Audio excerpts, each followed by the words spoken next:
My name is Anna Siefken. I'm the Executive Director for the Scott Institute for Energy Innovation. There are about 150 people at Carnegie Mellon who are working on energy-related research. We're going to talk more about that when we do our formal introductions, which will come around 12 noon. But first, we have a very important speaker who's joined us. I am thrilled to introduce Jay Hakes. Jay is the former administrator of the highly respected U.S. Energy Information Administrator and author of the book, A Declaration of Energy Independence: How Freedom from Foreign Oil Can Improve National Security, Our Economy, and the Environment.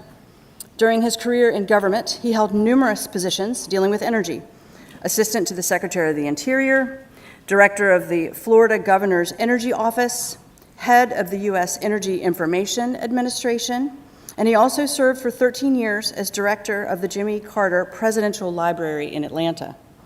He stays current on developments across the world of energy, writing regularly for Real Clear Energy, and recently testified before the Energy Appropriations Subcommittee of the U.S. House of Representatives on national priorities in energy technology.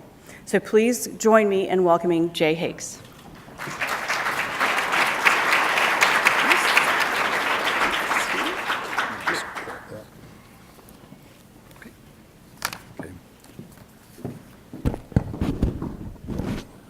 Thank you very much, Anna, for that introduction, and it's a pleasure to be here at one of our nation's great centers of learning.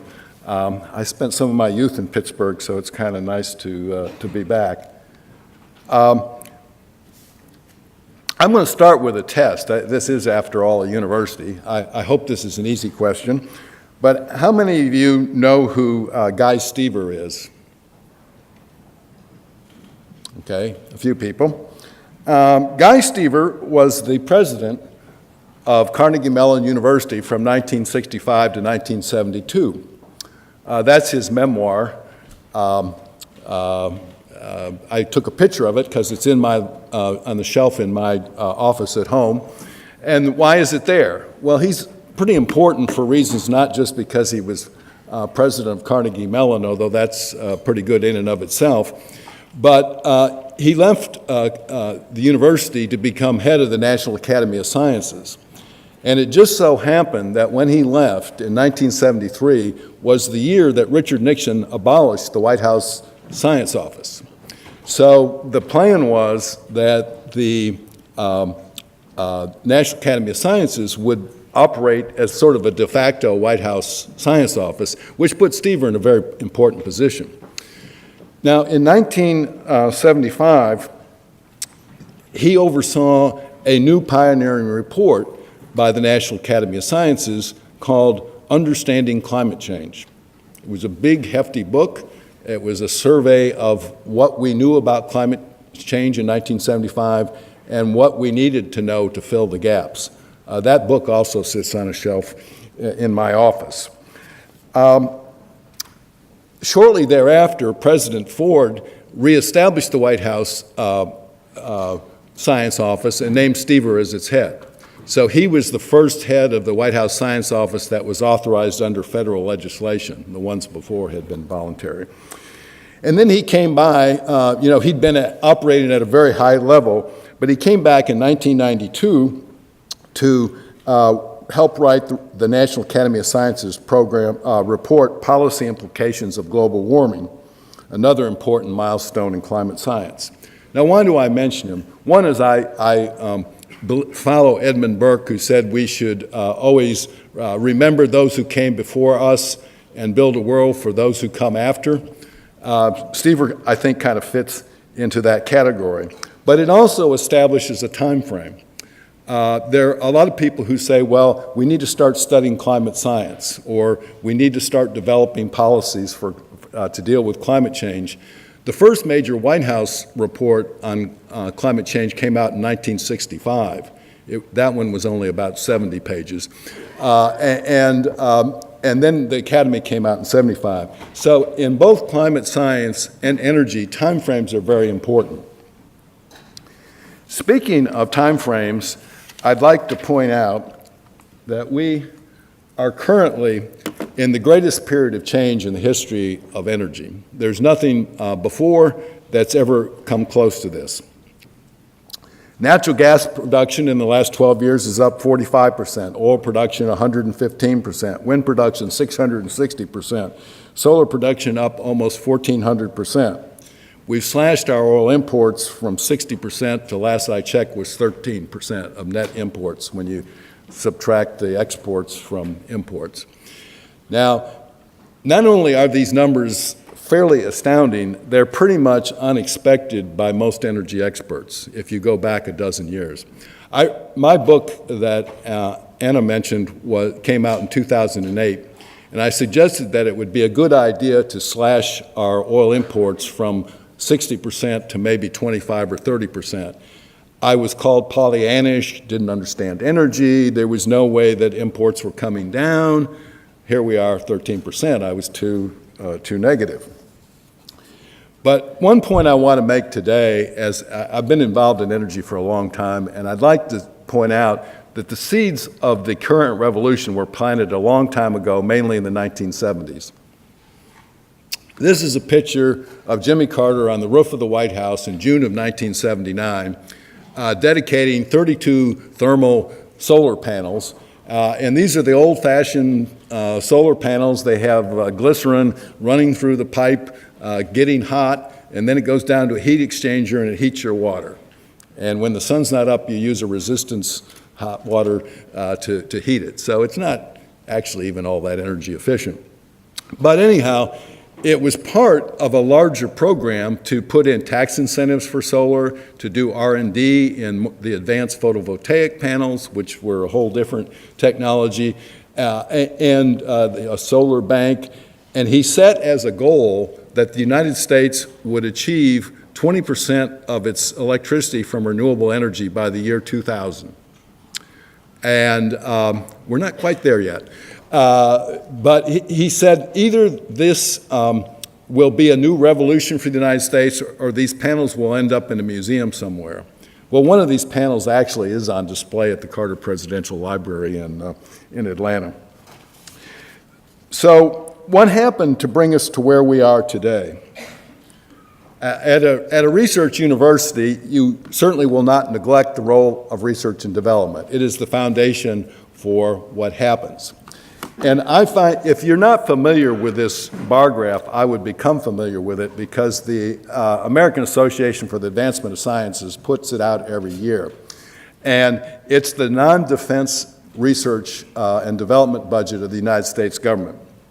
So we see at the beginning the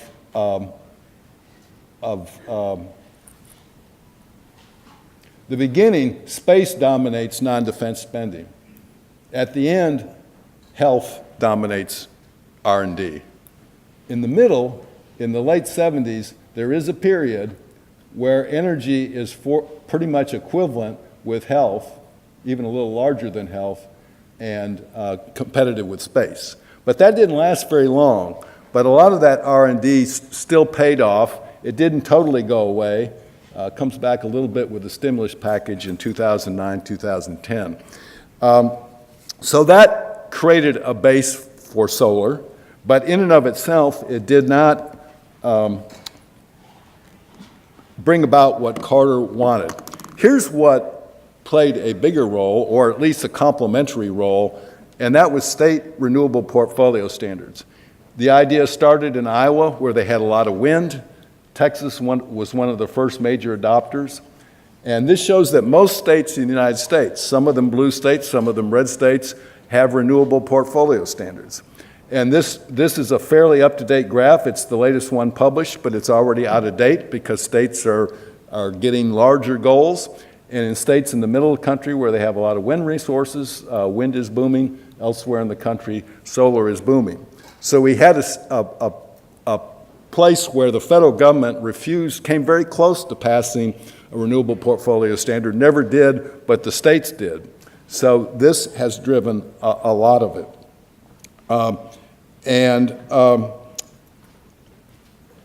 Also, I have to give Germany some credit. Germany's taken a lot of abuse because everybody said, well, they spent all this money encouraging solar, and we're not paying as much as they did. Well, whoever leads the market will probably pay more, but there's a learning curve. So we benefit from some of the early experiences in Germany, and we should be grateful for that. So now in this new age that we live in, this is just a simple line graph, and it is a zero-based line graph, unlike many line graphs that you see. So the drama of this line is real, and these are basically utility-sized solar farms. And you can see they go from almost zero in 2010 to now they're taking off, and that line is going to continue to grow at a very rapid pace. And then just a little news clip, anecdotal evidence. In Texas, this one site is headed towards 1 gigawatt solar farm. So that's where we are in that. Now, this hasn't been built yet, but it's been announced. I'm pretty sure it will be built. So there we are. And this is a happy President Carter. He turns 95 this year. This happens to be when he was 92. And he asked me to come over for the dedication of a solar farm on his peanut land and give a little talk about the history of solar energy, because he knew I still remembered the 1979 dedication. And I think my wife took this picture. But you see in the background a farm, 10 acres of photovoltaic panels that are programmed to track the sun during the day. So this is the sort of the modern technology that we're dealing with. One of the reporters asked him, did he feel vindicated now, all these years later, that solar was taking off, and he's too modest, and so he said, well, I can't say that, but I'm sure he did feel vindicated. Now, one point that I'd like to make is that R&D is very necessary for technological change, but it's not sufficient. We must consider markets and private investment.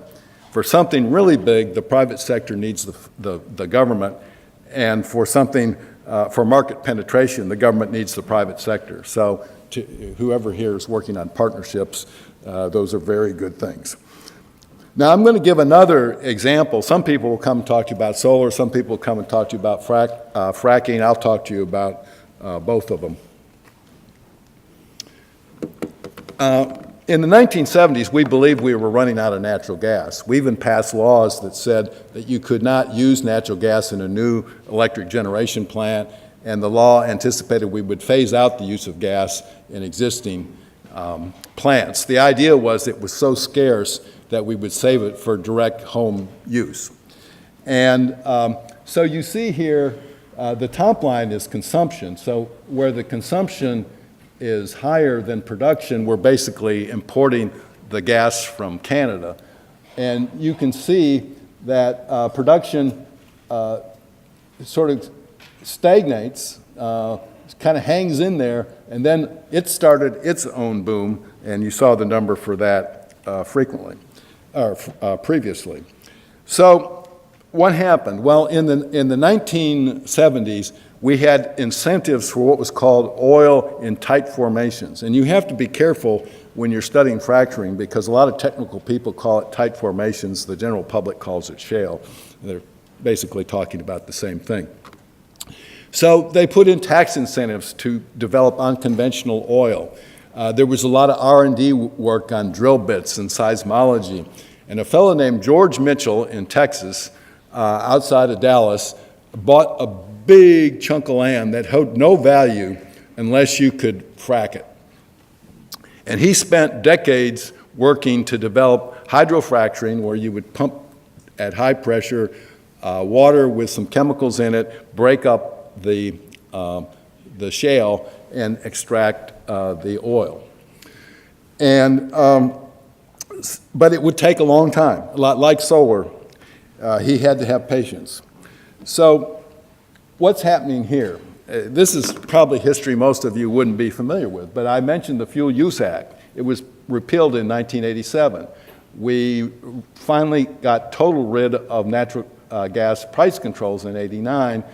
The industry developed, with the help of the government, developed advanced combined cycle power plants. And environmental regulations were making it more challenging for coal producers. I would argue if we hadn't repealed the Fuel Use Act, we never would have heard of George Mitchell, because he could have done every engineering trick he had up his sleeve to produce that gas. But if there wasn't a market for it, the private sector had no incentive to tweak the system. And indeed, they tweaked it with horizontal drilling and all sorts of things that have made that a big deal. Now, I'm going to make a personal reference here. When I was head of EIA, I testified before Congress, I think, 25 times. And when they found out I was leaving, they said, well, we need to have another hearing so we could say goodbye. Do you have a topic? And I said, well, if you want to raise a ruckus, let me talk about natural gas. So this was the graph that I used in that testimony. Now, this is back in the spring of 2000. And basically we are basically here on natural gas. And what I predicted, and EI predicted, was there was going to be this sudden explosion of use of natural gas for electric generation. It wasn't showing up in the data, but it was based on our analysis that the new combined cycle advanced natural gas plants were so efficient, they were so cheap, they could be built more quickly, and they had lower maintenance, that the industry was going to turn to this over coal.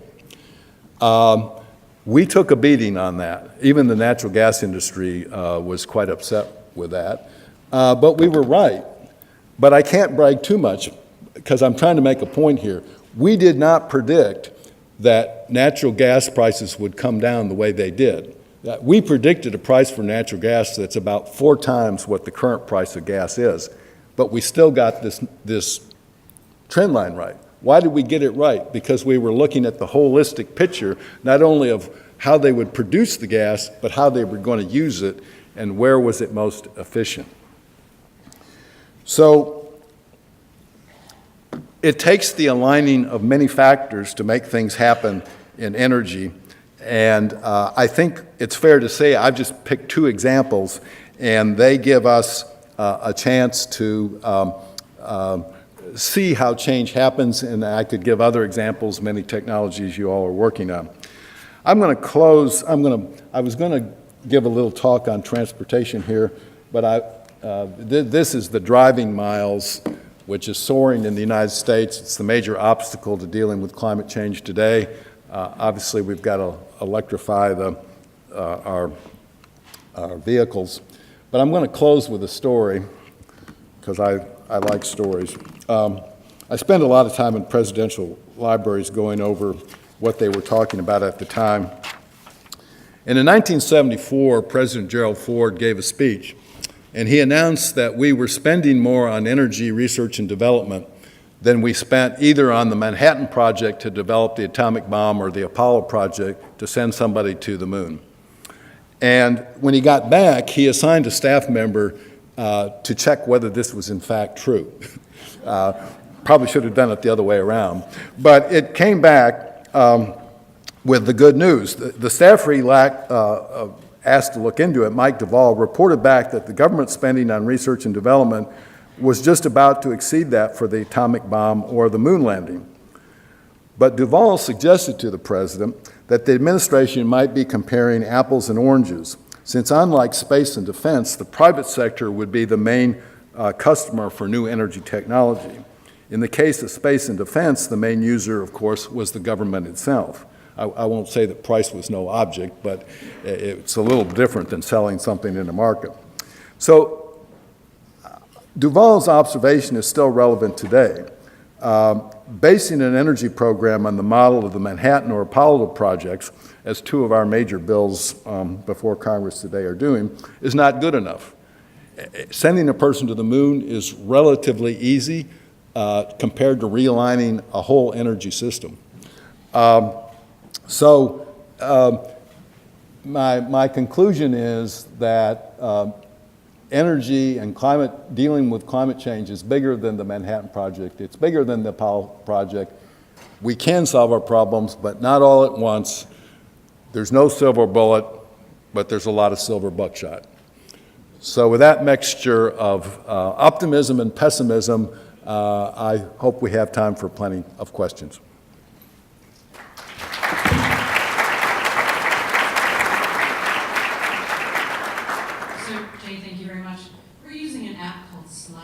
You go onto the app called Slido.com, you put it in your subject line, and then you can type in a question. But a couple of questions have come in.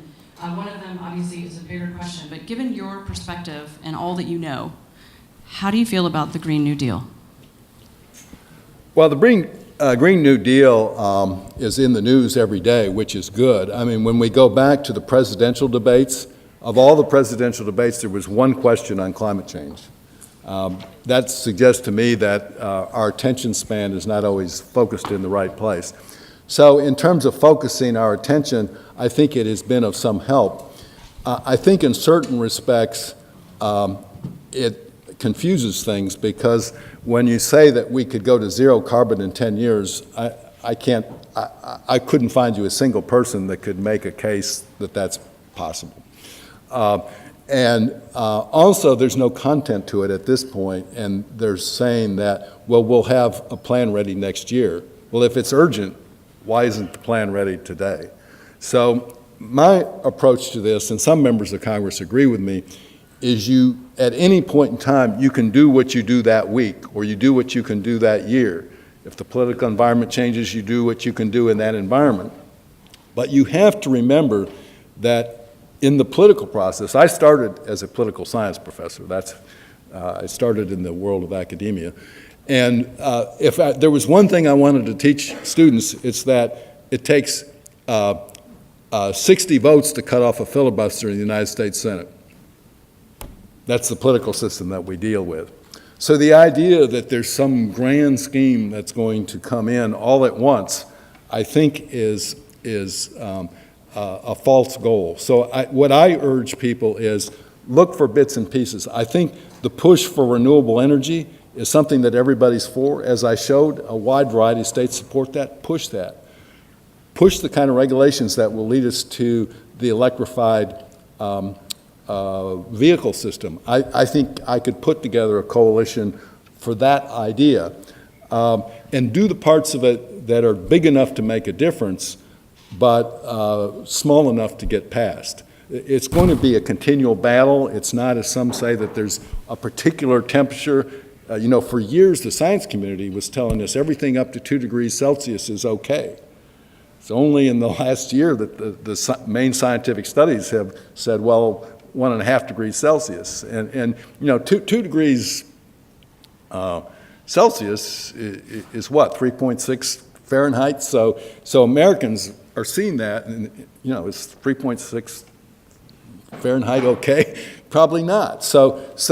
But is 2 degrees the end of the world? No, it's not. So you keep finding that increment that you can do something about at the local level, at the state level, at the national level, and don't turn down something because it doesn't solve all your problems all at once. Another question's come in. So what will be the role of transportation electrification, and will it make the energy problem easier or more difficult to solve? Electrification is generally a good thing. I mean, it depends a little bit on what the nature of the grid is. The Union of Concerned Scientists regularly updates their information to tell them, you tell them what utility you have, and they'll tell you how good it is to drive an electric vehicle. But, I do have to give a shout out here to Professor Viswanathan. I don't know if he's here, but he's at the university, and he's one of the nation's leading experts in batteries. And he's even looking ahead on whether batteries can be used for short airplane flights, which is pretty avant-garde at this point. But the electric vehicle is just by its nature more efficient. And then if it's using a grid that we can turn to nuclear, solar, and wind, and it's a good pairing with wind, because if you're recharging at home, there's a lot of excess wind power at night. So it's almost like the electricity is free. So the electric car is really the way to go. Some people argue hydrogen fuel cells. I'm not convinced by that. And we're on the way. I mean, Volkswagen just announced this last week, massive capital spending to produce new electric vehicles. So I think we do have to remember that in non-urban environments, the ranking Republican on the Appropriations Committee, energy part of it, is from Idaho. And he says, look, I drive for 400 miles a day. So it needs a little more work to be relevant in Idaho, but for urban environments, it's definitely the way to go. And then if you have ride sharing or people who put in big miles like your taxis or Lyft or Uber, it pays off financially. So I was a little bit, in my book, I was sort of like, electric cars are probably what we need. I talked to some of the people at the labs and I wasn't totally convinced. Today I'm totally convinced that if you want to keep energy policy simple, you put as much of the generation under no carbon, and then you run your vehicles off of it. Now you still have to deal with agriculture and cement production and things like that, but. All right, so we have lots of questions coming in, but we have time for one more. So which new technology excites you the most? Well, I'll just say I love automobiles, so I'd say the electric car. But I think the strategically most important technology is batteries, because batteries affect vehicles. The big batteries can be used to adopt more wider use of wind and solar, which are intermittent. So if you want to use it intermittent, now batteries aren't the only way to store energy. I mean, you can use pumped hydro, you can use a lot of things. But I think if you want to launch the one technology that's going to change things, and again, I feel confident the batteries are going to change things. I feel confident we will be driving electric vehicles, but we should never forget that carbon stays in the atmosphere for over a century.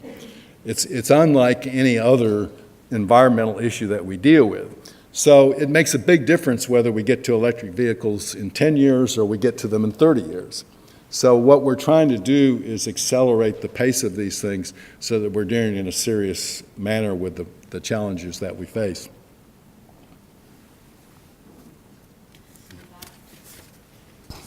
Thank you very much. Thank you very much, Jay. Okay.